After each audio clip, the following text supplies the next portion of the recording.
A name that you touched on was previously, this is way back, and it's a 2-in-1 with Stephen A. And I know you talk about Stephen A. a lot on Levitard, and I don't want to spend a bunch of time on this stuff, but I am curious of your opinion That's because because Levitard is always asking me about this because he enjoys he enjoys tormenting me with questions about Stephen A. I don't want to Smith. torment you. No, it's fine. I It's want you, fine. I just want to ask 2 questions. That's it. And then I will never, ever, if we ever talk again, ever bring up his name. So the first is the contract.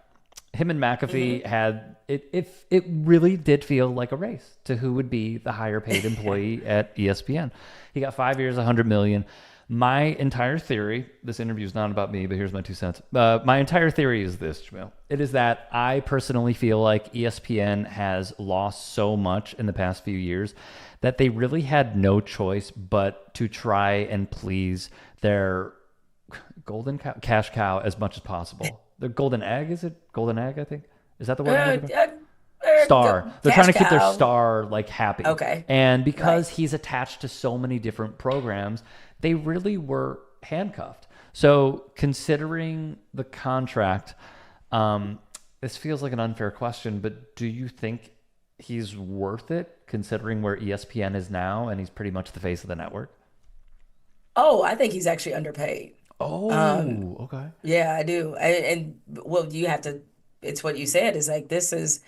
I mean, he's the face of the network, and this is not something that just started this year. This is something that, like, for several years, he has been that. And I think when you look at his trajectory, or not his trajectory, when you look at his entire run at ESPN, is that I don't think that anybody there was banking on him becoming the face of the network.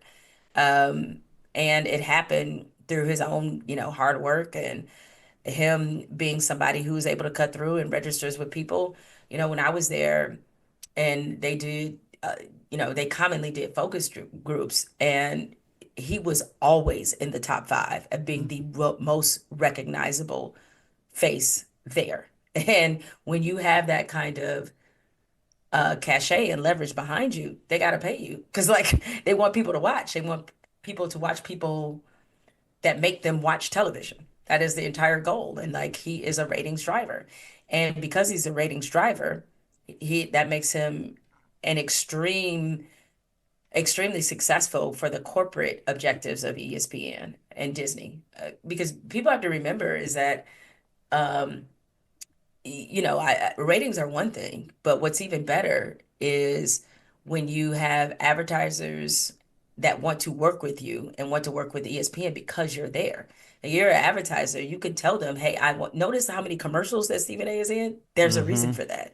It's because those advertisers want him on their commercial because people react and respond to him.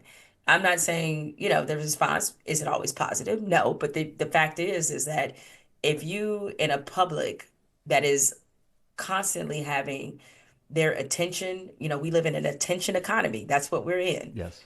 Attention is a currency now. And so if you're able to create attention the way he's able to create attention and reaction, you are worth over $100 million, like, by far.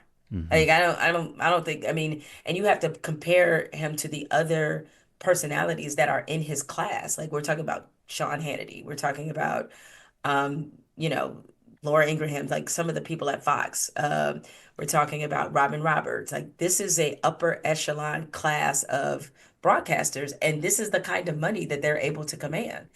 So yeah, because how much do when you say Good Morning America, you're like Robin Roberts. Like, she is infused in the DNA of what that show is.